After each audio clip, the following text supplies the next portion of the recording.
Well, hello everyone, and welcome to Standard Uranium's live summit today, hosted by SIX. I am joined today by Jon Bey, President, CEO, and Director. Jon will walk us through a company presentation, and then we will be accepting questions live. So remember, you can submit your questions at any time on the Q&A panel on the right-hand side of the screen, and we'll get to them after the presentation. And as always, this event is being recorded and will be available to watch afterwards on six.com. So without further ado, I'll hand it over to you, Jon. Thanks, Dasha, and hello to our people who are watching from wherever they are in the world right now. It could be morning, evening, or afternoons. I'd like to thank Dasha and SIX for putting this presentation together and sharing this summit. And today we're going to be, I know we have a lot of new investors who might not know our story, so we are going to be going through the corporate presentation quickly. I hope to do it all in less than 15 minutes and then leave time for Q&A and be able to answer some of the questions. So kicking it off, you can see our title slide here. We are here to find the fuel to power a clean energy future. That is what Standard Uranium is. So the next slide is our legal disclaimer. Please take a look at that at your own convenience. I will be making forward-looking statements as I do during these presentations. So here's a snapshot of where our projects are in the Athabasca Basin. So you can see the map of Canada in the bottom left corner. The circle shows the Athabasca Basin, which is in the north of the province of Saskatchewan in the middle of Canada. So what is Standard Uranium? We are a Canadian junior uranium exploration company. Right now, we are drilling our flagship project, the Davidson River project, and I'm going to walk you through that, take you through a bit of the history of how we got to where we are today and what our future holds. So I see some people showing up on the right with questions saying hello. Hello to everyone who's joining us here. Next slide. So here's a bit of our company snapshot here. So we started this company privately back in 2017, and we took it public last May the 4th, actually. We were at the time, a market cap of $5 million. We had about 37 million shares out roughly. Since that time in 2020, we did two capital raises last year, raising just under $9 million. And we've used that primarily to do exploration work, primarily our flagship project in the Davidson River in the southwest corner. So if you look at the next few slides, we're going to walk you through, some exciting things about our company. The four main things, which I really think are important for investors to look for in companies are, first of all, do they have a good jurisdiction to work in? And we do. We're in Canada. We're in Saskatchewan, always ranked one of the top 2 or 3 in the globe for uranium and just exploration mining. On top of that, you look for a team who's actually done what they're trying to do. So, as we walk through our exploration team and our management, we'll get into the details of that. Number 3, do you have a good project? And we'll walk through our Davidson River project, which we believe was probably one of the most exciting projects in the Athabasca Basin. And number 4, is the industry ready? Is the timing right? And we'll walk through the macro timing, the micro timing, and why we think this is a remarkable time for you as a potential shareholder or current shareholder to continue to invest with us. There are incredible catalysts happening right now in the uranium and nuclear space. I mean, every day we hear more and more positives. So that's exciting. And we still believe there's fundamentally a shift coming where the spot price needs to go from low 30s to high 50s at least before a lot of these, uranium mines come into production again. And there's a lot of room for investors to do extremely well in this space. So short-term catalysts, we're drilling right now at our Davidson River project. We started that drill program in June. We will be drilling all the way through probably to the end of September and maybe even into October. So lots of news to come down the line, and we will move along to the next slide and we'll tell you what's going on.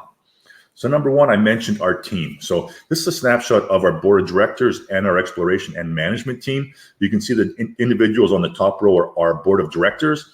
Of those, we've got 2 geologists, Neil McCallum and Garrett Ainsworth. I'll speak to them on the technical slide. On the right side, Ken Judge and Blair Jordan. These are capital markets experienced directors as well. They're both corporate lawyers. Ken Judge specifically is an M&A specialist. He joined our board last year. On the bottom, we have an advisors and management team. Galen McNamara, the CEO of Summa Silver, but also heavily involved in our technical team. Lori Thomas is our Vice President of Investor Relations based in our Saskatoon office with Sean Hilliker, who is our Vice President of Exploration. And Martin Bajic is our CFO based in Vancouver with myself. Now let's talk about our technical team. So when you look at somebody who are a team that's done what you're trying to do in the past, this group right here is remarkable. So we are exploring the southwest corner of the Athabasca Basin, which hosts both Fission's Triple R project and NextGen's Arrow deposit, probably two of the finest discoveries of uranium projects in the globe in the past 10 years. Now, why do I bring those up? It's not just because we're close by, it's because we believe we sit on the same conductor, the same trend, and that's the Patterson Lake conductor. And why do we think our team is good to have involved with that? Well, first, let's start with Garrett Ainsworth. So you go back in time to 2012, and there was a discovery of radioactive boulders, which led to the discovery of Fission's R project. Garrett made those radioactive boulders discovery. His company was taken over by Fission, and he left and went and joined NextGen Energy, where he was the VP of exploration for several years as they advanced Arrow discovery just down the road. And we're just to the west of that, and I'll show you on the map when we get there. Neil McCallum, our lead technical director, has been working in the Athabasca Basin, specifically the southwest corner, for 15 plus years. So he's extremely experienced in this region. And Galen McNamara was with Garrett at NextGen. He was one of the technical geologists working with Garrett, and he's been also rewarded for his experience there. And Galen is now advising with Garrett, and Sean Hilliker on this project. So Sean Hilliker just been promoted to our Vice President of Exploration. Sean is the man on site for the entire drill program, running things there. Sean spent 5 years with NextGen, with Galen and Garrett, where he helped advance the Arrow deposit. Sean had just finished his master's degree on the Arrow deposit and has just published that. So when we're looking at the rocks and the information that we're getting from our drill programs, having Sean and Garrett and Galen there to tell us what they're seeing is just remarkable. So as a junior exploration company of our size, having a technical team this talented is remarkable. So investors should be very happy to see that. Now let's talk a bit about the southwest corner of the Athabasca Basin. This is probably the most exciting region in Saskatchewan, in my opinion. You look at those three yellow arrows there, R, Arrow, and Spitfire, all discoveries that have been made in the last 10 years, and all world-class discoveries. So they all sit on what's known as the Patterson Lake conductor, which we believe, as you can look at that map, heads to the west and goes right through our Davidson River project. That's just not something we've made up. That's a theory that was out there, and we've been proving that out with our drill programs in the past few years. So let me walk you through what we've done and how we've come up with that theory. So first of all, when I talked about regions where you want to be in, the Athabasca Basin is globally known as the best place for high-grade uranium discoveries. It blows away anywhere else in the world. Other places in the world, you can see by that chart, they have grades which are significantly lower, sometimes 20 times lower than what you find in the Athabasca Basin. So if you are going to make a discovery anywhere in the world and you want to get into commercial production, the Athabasca Basin is the place you want to be.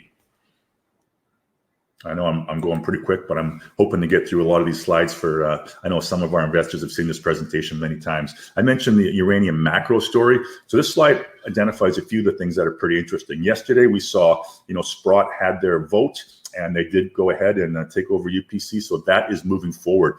We anticipate their New York Stock Exchange listing is going to happen, in the next few months, and they'll be starting to buy physical uranium from the spot, which many investors believe is going to be a huge catalyst. So watch for that.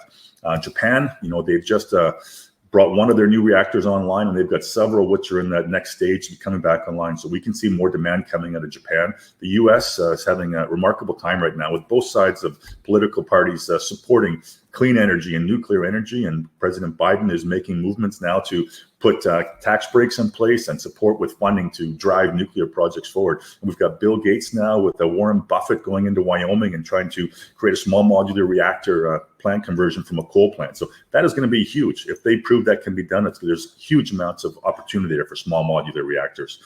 The uranium equity markets, it's kind of been up and down recently. There's been some good months, some bad months. We're kind of slipping a little bit right now, but we anticipate that's going to turn around quickly as it can in the uranium space. We talked about nuclear becoming ESG. In Europe right now, they're going through a process of hopefully approving ESG investing for the nuclear space, and that will allow more institutional funds to be able to get involved and invest with nuclear companies and uranium companies. And small modular reactors are now taking huge steps forward everywhere across around the globe. They're getting good press and good support. In Canada alone, we're starting to see small modular reactors get support in multiple provinces, including the province of Saskatchewan, where we operate. Right now, there's no nuclear production in Saskatchewan, but that is going to change. The government has announced that by the end of this decade or early into 2030, we anticipate having small modular reactors using the fuel that we find in Saskatchewan to power Saskatchewan, which is going to be remarkable. So I mentioned, the macro story. Uranium and nuclear energy is really picking up speed, and it's becoming a wonderful time to be an investor in uranium and nuclear. Now, how about the micro side? Why invest with a company like Standard Uranium right now? And the reason primarily is because we are pre-discovery. If you look at this Lassonde curve here, once that company makes that discovery, there's a huge upswing in the share price, obviously. And we believe we're at the very start of that right now, drilling our Davidson River project for the third time. We're getting great information from each drill hole, and we're moving closer and closer to this opportunity. Now, I'm not saying discovery is happening imminently, but I am saying it's getting closer and closer. So it's exciting time. So if you look at our share price right now, it's had a nice little movement in the last few weeks. We are still, roughly around 25 million market cap, which we believe has huge potential for investors to come along with us and join with us pre-discovery. Now, I mentioned the Clearwater domain. Actually, I haven't, but I have in the past. The Clearwater domain, if you see on this map here, it's believed to be the source of where the uranium has come from that led to the discoveries of RRR, Spitfire, and the Arrow deposit. What the theory actually says is the Clearwater domain is the intrusion which brought up the heat and the fluids and uranium, which spilled out into the conductors which run sort of east-west through our projects. We believe that same amount of uranium that fell off on the eastern side could potentially be on the western side as well. So what we had to do was actually prove out, first of all, through geophysics, that we had conductors on our project. So when we acquired this project in 2017, there was no work on it. There was no exploration work done on that, and that's another story. But we proceeded to do geophysics, doing V10 and Z10 work to identify those conductors, and now we're in the process of drilling those conductors to search for uranium. So this map right here gives you a snapshot of the Davidson River project. So those yellow lines and green lines, those are the Z10 and V10 surveys. That's the geophysics work that was done to look under the ground and look for these graphitic and sulfidic conductors. So if you're going to find uranium in this part of the world, it's actually going to be hosted in the sulfite and graphite conductors. So what we do is we use geophysics to find those conductors. Once we find those conductors, we then use a drill to go into those conductors and look for the uranium. So back in 2018 and 2019, the V10 was done. We identified those conductors, and the next step was to identify drill targets. And what we're looking for are things that have been found with the previous discoveries, the Arrows, the RRRs, and the Spitfires. What are the signatures of those discoveries that we can use to sort of vector in for our drill program? And what we're looking for, if you see on this map, there's cross-cutting structures that run across the conductors that cause a disturbance for uranium to drop out. We're looking for offsets and breaks. We're looking for bright spots and low spots. And we're also looking for changes in dip direction where there's some sort of wrenching occurrence. That is where the uranium fluids can actually drop out and make a deposit. So we take all those points and we put them all together and we identify our drill targets and we start drilling. So what has that looked like so far? So we started drilling last summer. We started drilling actually the first week of August last summer, and we drilled through August and into September, and we did 13 drill holes, 5,600 meters. The important part of this was these were the first ever drill holes on our project. So we were really trying to prove out that this is the same rock formation, the same information we were getting from geophysics, really hoping to identify that this is the same Patterson Lake conductor. And we believe we did that. So the first holes gave us some great information, which we used to move forward with our winter drill program. So the first one we were looking for, was there sulfite there? Was there graphite there? Are we into those conductors? Was there, shearing? Was there different things that sort of helped us identify our next drill program? And that took us into the winter of this past year, where we went up there and we drilled in February and March, and we put another 7 drill holes in. So we have 20 drill holes prior to this summer's program. We started looking for more things like more graphite, stronger alteration, more things like the cross-cutting structures, really identifying the stuff that geophysics in the previous drill program did. And the information we gathered from this past drill program in the winter really got us excited and allowed us to move forward and actually quadruple the size of our summer program. So our geologists were all set after the winter to move forward and double the size of our entire drill programs to date. So we're planning to do 10,000 meters, another 20 drill holes this summer, and we started in June. So let's move over to that. So phase 2 drilling, following up on the Warrior, we've done 19 of our current 20 holes are on the Warrior conductor, the Warrior corridor, and we put 1 into the same corridor. We look for things like significant structural and local alteration. We're looking for stacked shear zones, another signature of the Arrow deposit. We're looking for stronger concentrations of graphite. All these things help us identify where we're going to be drilling next to zone in on that big discovery. So we started off this program in June 1st. Now, Let me first of all by saying, look, we haven't put out a news release about our drill program this summer, so I can't get into any specifics or give you any details. What I can tell you is, unlike the winter program, we're not going to wait till the end of the program to send our stuff to the assay labs. So we're going to be sending them in smaller batches. So, every probably 33% of the way, we're going to take up the core. We're going to send it to the assay lab, and we'll start to get assay results back. But we do know that, in Saskatoon, the assay labs have a backup of about 6 to 8 weeks. So once the core is delivered, it's about that amount of time before we'll start to get the results that we can publish and share with our investors. So I know many of you want to know how the drill program is going and what we're finding. So I can't get into the details yet. All I can say is, look, we've got a remarkable team of new geologists that have joined our team, which I'll get into in a bit through the questions probably. The First Nations relationships is remarkable. We've got a new drill company working with us, Geotech, who've trying some new things, bringing in some new drillers.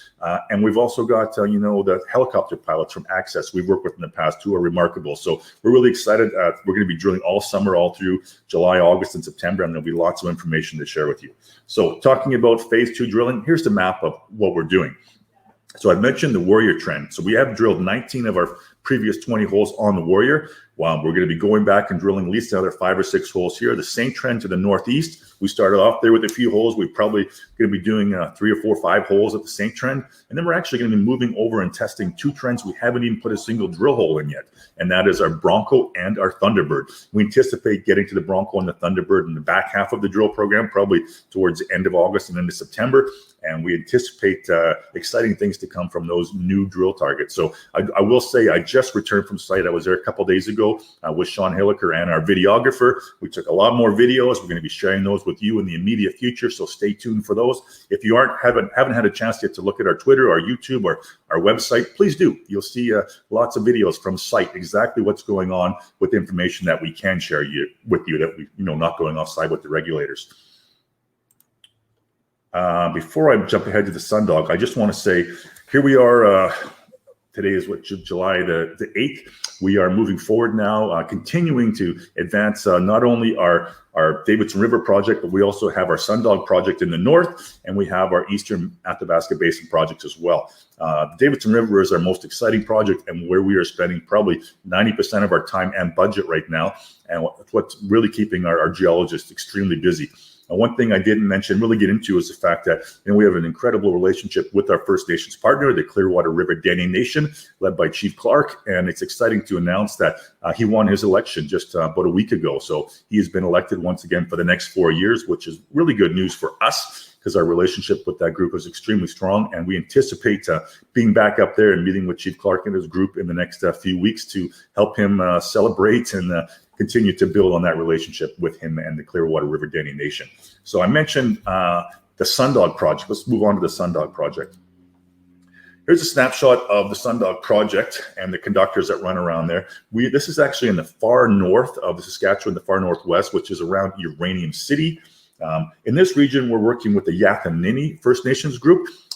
They are responsible for all consultation, and we're in the process of, we are engaged with them. We have been given all our drilling permits, our exploration permits, and we are not moving forward on that until probably the winter of 2022, until we have a fantastic relationship and contract signed with the Athendees group. So that is in the process right now, and I look forward to moving forward on those. Some things that we can tell you, though, are we were up in this region last fall, and we made some interesting discoveries of, samples at surface of 3.5% uranium. That's pretty exciting. And, it goes to show that there is uranium up here, and there's potentially what we're looking for, though, is deeper uranium down in the basement. That's what we're trying to prove out. So our drill program won't be looking for the surface lower grade. We're looking for high grade in the basement. So we look forward to having our drills turning potentially as early as March of 2022. This is a picture of some of the grab samples we took and sent off to the lab. It was really exciting for us. We weren't sure if we were going to have this type of success up there, and we did. So we're going to be moving forward with that exploration program, probably doing some ground gravity, followed by the drill program in the spring or winter of 2022. Now, the Eastern Basin projects, these are on the farther side of the province here, on the eastern side, obviously. very close to where ISO Energy has their Hurricane on the Rock discoveries. There's a number of companies operating in this region. Of course, on this map, you can see some of the other projects that are down there. These projects for us are early stage. So we have 3, the Atlantic, Canary, and Ascent. We anticipate next summer getting up to these projects and doing some work. For us, they are lower priority, but they are still interesting projects that we believe will be nice potential JV partners or things that we can move on in the summer next year. Now, talking a bit about our corporate information, here's a slide. This is dated at the end of May. So I do want to show you, our share price today is up above 24 cents. Our market cap's probably closer to 25 million right now. The exchanges we're listed on, we listed on the TSX Venture last May under the symbol STND, and we did our OTC listing in the US this past January, and we also listed and trade in Frankfurt as well. Our capital structure there, we do have 92.7 million shares outstanding, and fully diluted at 130 million. So one of the things that's pretty important to notice is the bottom left corner, our strategic shareholders. A company of our size to have these funds that you read down there invested with us right from the start is pretty incredible. So I like to always pay attention to who the top investment funds are in the uranium space, and I target them. I go talk to them, meet with them, introduce our story. I started off doing that in 2018 with Mike Alkin and Station Cove. And Mike and his team have been shareholders from 2018. They were involved privately with us, and they were shareholders as we went public. So it's great to have Station Cove, which I believe, are a remarkable group. I think many of you know them and understand who they are, and believe, Mike Alkin, he's been really promoting uranium for several years now. On top of that, we brought in Marcelo Lopez from Australia. His fund, L2 Capital, Marcelo has been investing with us as well. Fantastic knowledge base and a wonderful person, and really nice to have Marcelo as part of our investment group. And then also in Australia, we have Tribeca Investment Partners led by Guy Keller. So these are, I believe those are 3 of the top, 4 or 5 uranium funds globally, and to have them invested with us as we went public and as we continue to grow our company says a lot. So really proud to have those guys on our shareholder list. If you look at the market showing the volumes, currently we're trading, I think, around let's see what the numbers are, 400,000 to 800,000 shares a day now, depending on looking at all the different exchanges, which is remarkable for a company as well of our size. And we're going through a lot of different opportunities right now for investors to get in, which is nice to see. And our working capital is roughly around 2 million. And then our share price chart sort of shows where we are. But we're sitting around 25, 26 cents right now, which is still a remarkable opportunity for investors to come along and join with us. Now, just to sort of summarize things before we get to questions, we have a proven management team that have made exploration discoveries in this region. We believe the macro story for uranium is remarkable right now. There's no better place in the globe to be investing than Saskatchewan, the Athabasca Basin. And then once again, we are pre-discovery, so micro-wise, micro story. It's a remarkable time to invest with Standard Uranium. And we have 5 projects, primarily our Davidson River as our flagship, but other projects that can add value to our company as well. So that is a summary of Standard Uranium. I tried to do it quickly for you, and we're going to move over to Dasha to help us out with some questions from the audience. So thank you, everyone, for participating, and I hope to answer some of your questions right now. Thank you. Great. Thank you so much, Jon. Yeah, a bunch of questions have come in while you're presenting, but if you do have a question, please submit them now. So Jon, your summer drill program began at the beginning of June for your flagship Davidson River project. Can you just discuss how long this program will go and how many holes you plan on drilling? Yeah, sure thing, Dasha. So if you look at this map here of the phase 2 drilling, we started this the first week of June. And we anticipate, we're going to be drilling 10,000 meters, and this will take us right through until probably the end of September, maybe even a little longer. So we anticipate there'll be news flowing throughout the program as we update our audience with information from the drill program. So that's what we have planned, and we hope to go right to the end of September. Great, thank you. And you recently announced Sean Hilliker as becoming the VP of Exploration, as well as a few other geologists to the team. Can you just talk about the technical team and their experience? Sure. First of all, we've added 3 new geologists. Most recently, Mason Ermel, Ezra Mazeros, and Robbie Meeks. Those 3 geologists have come to us in the last few months. Mason worked with us last summer as well, last winter. But Robbie and Ezra are new to our company, so having them at site right now, working closely with Sean, is remarkable. They all bring unique experiences. Ezra came to us primarily, most recently from Orano, where he was based in Saskatoon. We have Mason, who's worked with multiple companies, most recently Denison. And we have Robbie, who's actually come from the province of Ontario, who's working with the government there. So Robbie is a huge uranium bull. You can catch him on his TikTok account as well. I think he's, I forget the name of it, but he'll share that with you. It's pretty funny stuff. Great guys, great experience, and a young team that is hungry to make another discovery. So I'm really happy the way Sean Hilliker has brought these geologists into our group and is working with them and getting them up to speed. And it's remarkable to go to site and see them in action and see how passionate they are and how excited they are to come to work every day and just help us move this company forward. That's great. I absolutely will follow up with you on that TikTok account so I can follow. So Standard Uranium has 5 projects. Do you have plans to explore other projects, any M&A plans, and would you look to pick up any more projects? Oh, good question. So M&A is always something that we're interested in. The market in the uranium space is obviously heating up right now, and there are projects coming to life all over the place. The Athabasca Basin is still, I believe, one of the best places in the entire world to get projects. So we are continuing to look at projects in the basin, look at some of the other partners there that we could be doing deals with. I can't get into any specifics there. We have a few CA signed with other companies, some that want to JV with us on our projects, other ones that we're looking to JV on. So there are exciting times ahead. So stay tuned for M&A activity from our company. We're not looking to go into Africa at this point or Australia, but North America is where we want to stay focused. So our geologists here can sort of manage those very easily. Right. So Dennis is asking, thinking long-term after discovery, is Standard Uranium looking forward to mining the uranium by itself or use some other producer to mine it? Well, that's a great question, and I'd be, lying if I said I had the answer for that right now. I do know that for us, should we make a high-grade discovery, the plan would be to develop that project and really drill that out and to see how big that resource could get. At that point, we get to we'll see how interested the market is to M&A.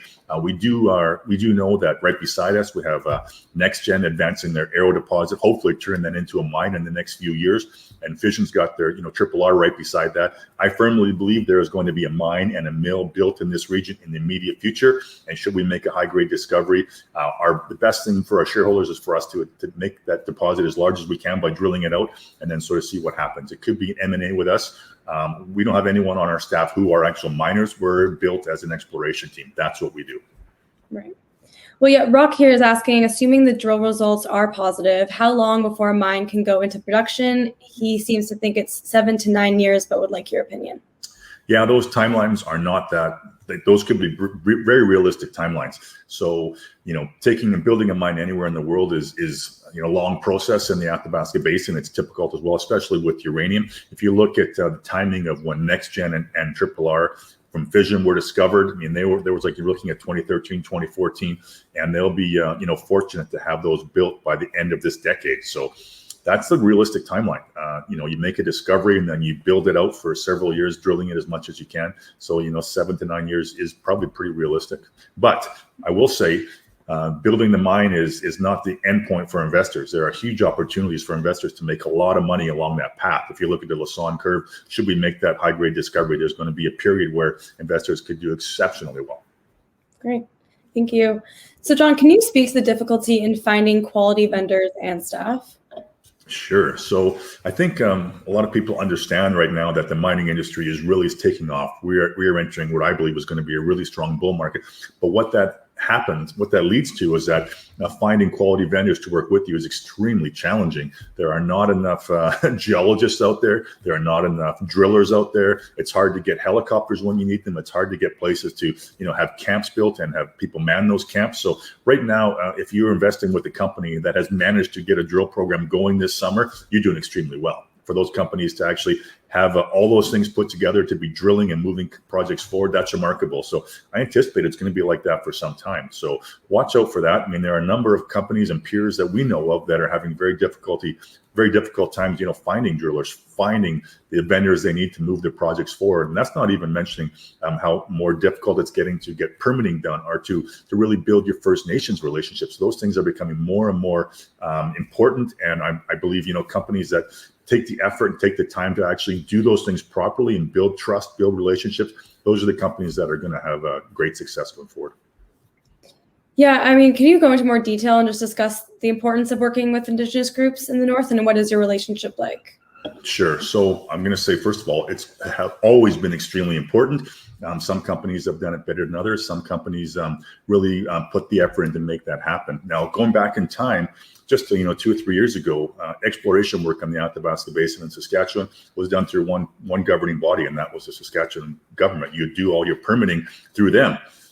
Now, on top of that, you have to have First Nations consent, and you have to work with them very closely to get that. So for us, when we started this company, we didn't want to be the type of company that, you make a discovery and then you go to the First Nations and try to work something out. That's not how we operate.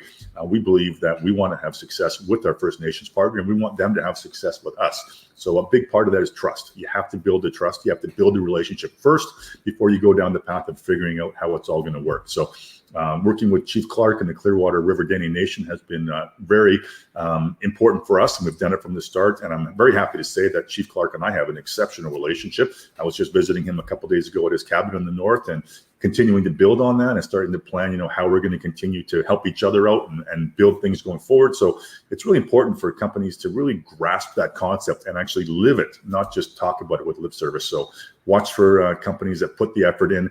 We do a great job, I believe, of sharing our story and being transparent and showing what we're doing with our First Nations partner, with our drill programs, everything we do. We want to take the time to let our investors understand who we are as people and who we are as a company and what we're doing all the time. Great. Yeah, absolutely.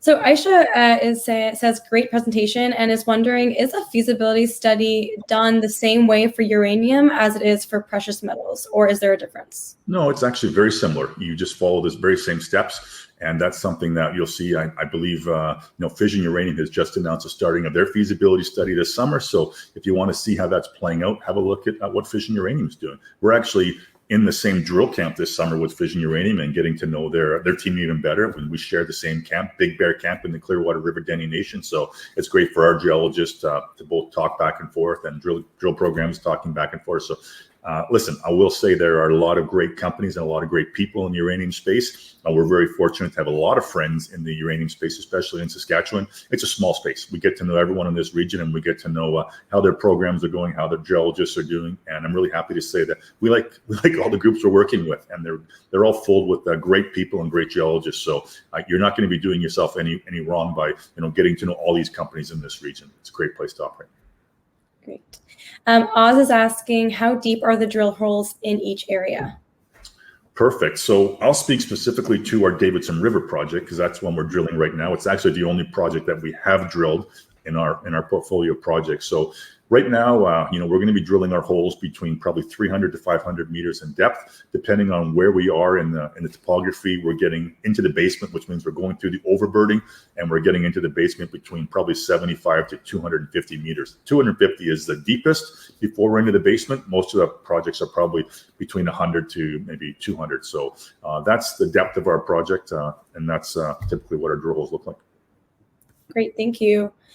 So Rock is asking, what is the likelihood of you seeking additional funding in the next 6 to 24 months?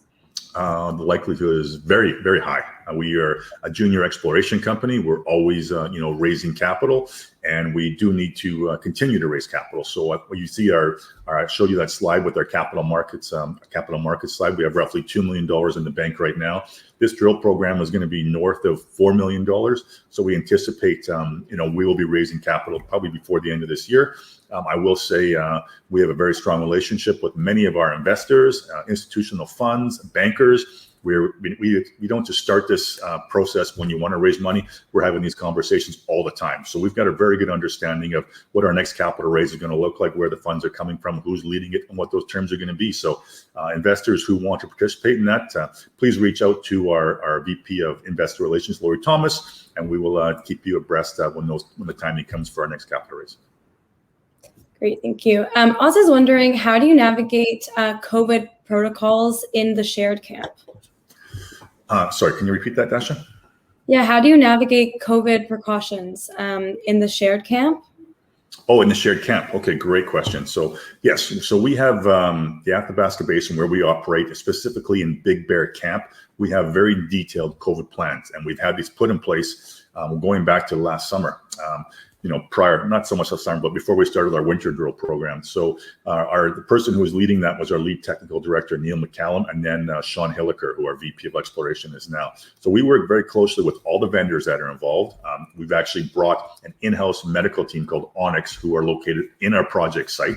There is a strict protocol as to when anyone enters the camp, they have to be tested if they're not double vaccinated. And we also have, very strict guidelines as to where you wear a mask whenever you go inside. Sharing the kitchen area where we have all our meals together. People are separated. They also have different timings of when they can eat. So we do a really good job with that. And we've had 0 cases of COVID in our camp for this past 18 months, which is remarkable. So hats off to everybody up at the Big Bear Camp and to our team that's been really remarkable in rolling this out into our partners with Onyx, who have our first aid attendants right on site all the time. Yeah, that's great. Graham is asking, are you currently fully funded for this year's exploration?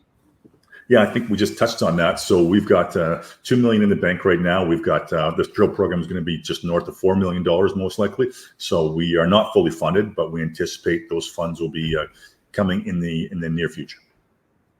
Great, thank you so much.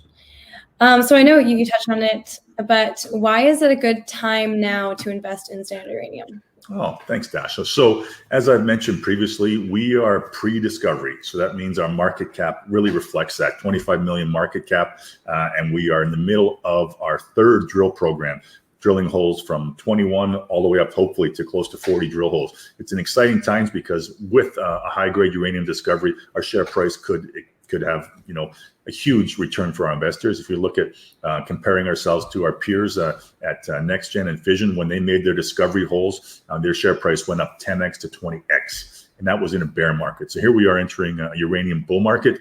And for us to make a high-grade discovery, our shareholders will do exceptionally well. So come along. If you haven't invested with us yet, join us. It's a great time. Great. Well, that's a perfect note to leave it on. Thank you so much, Jon, for taking us through your presentation and answering all of these questions. And thank you, everyone who joined us today and submitted these great questions. If we didn't get a chance to answer your question, or if you think of one after, we will be sending out a short survey, and you can leave your contact details, and the Standard Uranium team will be happy to follow up with you directly. There's also more information on their website, standarduranium.ca, and their contact information on that slide. But I'll pass it back to you, Jon, for the final word. Thank you very much, Dasha. I wanted to thank you and our partners at SIX for putting this summit together. I do encourage everyone who's watching this presentation to share it with other friends you may have. And also, if you haven't watched any of our corporate videos that really take you behind the scenes of what's happening at our Davidson River project, please go to our website or go to our YouTube or our Twitter feed. And we're always love to hear back from you. So if you have any questions, please reach out to us and we'll answer those as quick as we can.